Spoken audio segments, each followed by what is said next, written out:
Parashat Bamidbar, que um dos assuntos principais trazidos é a contagem do povo judeu.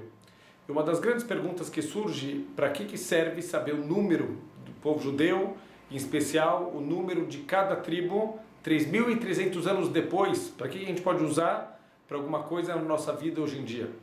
E uma das coisas que chamam a atenção, se a gente olhar o número de cada uma das tribos, e em especial da tribo de Levi, a gente vai perceber que todas as tribos têm muito mais pessoas, às vezes 2 vezes ou 3 vezes mais do que a tribo de Levi.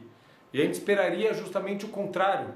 A tribo de Levi não foi escravizada no Egito, não passou por todas as dificuldades, enquanto as outras tribos passaram por muitas dificuldades. Então a gente esperaria que a tribo de Levi, ela deveria ser uma tribo muito maior que as outras. Acontece justamente o contrário. Qual é a explicação dessa diferença?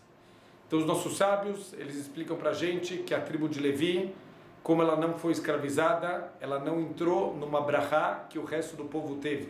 Está escrito no Sefer Shemot, quanto mais os egípcios eles causavam sofrimento, quanto mais pressão eles colocavam no povo judeu, mais o povo judeu crescia e se multiplicava. Como a tribo de Levi não estava escravizada, eles não tiveram essa brachá da multiplicação. Mas a pergunta ainda continua. Por que a tribo de Levi não foi escravizada? Porque eles estavam num nível mais elevado, eles não se assimilaram, eles não queriam viver junto com os egípcios, e por isso, na época da escravidão, eles continuaram no estudo da Torá, no trabalho de aprimoramento que eles faziam, e por isso eles não foram escravizados. Então, por que eles não receberam a brachá, se o fato de não ser escravizado, isso foi uma coisa positiva da tribo de Levi? Então, os nossos sábios respondem que a tribo de Levi, apesar do nível espiritual elevadíssimo, talvez eles não sentiram a dor do povo judeu, talvez eles não sentiram o peso da escravidão, apesar deles não estarem escravizados, talvez eles não sentiram, no nível que eles deveriam sentir, a dor dos irmãos deles. Então, por isso, já que eles não sentiram a dor como eles deveriam ter sentido, então eles também não receberam a brachá que o resto do povo recebeu.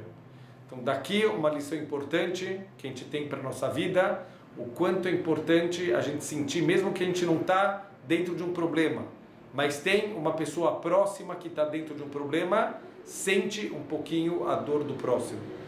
Tem uma história de um rapaz que, na época do casamento dele, era um rapaz brilhante, um dos melhores alunos de Yeshiva, e nos agradecimentos que ele fez no discurso dele, ele agradeceu o professor do 2º ano. Não é normal alguém agradecer o professor do 2º ano, porque crianças pequenas, o quanto o professor pode ter mudado a vida de uma pessoa. Então ele explicou por que essa escolha de agradecer o professor do 2º ano. Quando ele estava no 2º ano, ele conta que tinha um aluno que era diferente dos outros alunos, ele era muito mais rico, e um dia ele apareceu com um relógio de pulso que na época era uma coisa que ninguém tinha, era caríssimo. Esse menino, na hora do recreio, ele saiu e esqueceu o relógio em cima da mesa. Quando ele voltou, o relógio tinha sumido.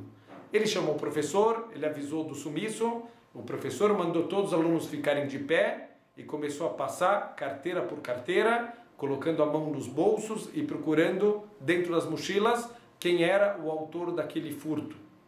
Então, esse noivo que estava contando a história falou que quando começou a chegar perto dele, ele começou a suar frio, porque ele era o ladrão.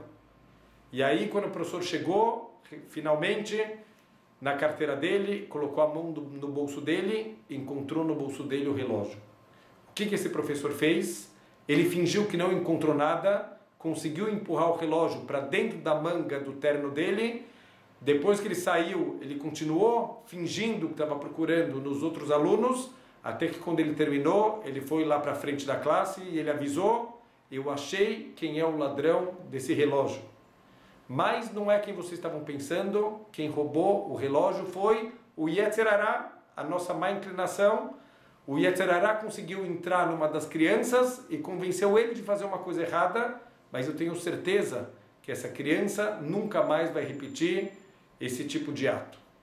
Então, esse rapaz, no discurso de casamento, ele fala: se esse professor não tivesse tido a sensibilidade, se o professor não tivesse pensado na minha vergonha, ele teria mostrado na hora para todo mundo o relógio, eu teria sido humilhado, meus pais teriam sido humilhados, pode ser até que eu teria sido expulso da escola e teria consequências terríveis para a minha vida inteira.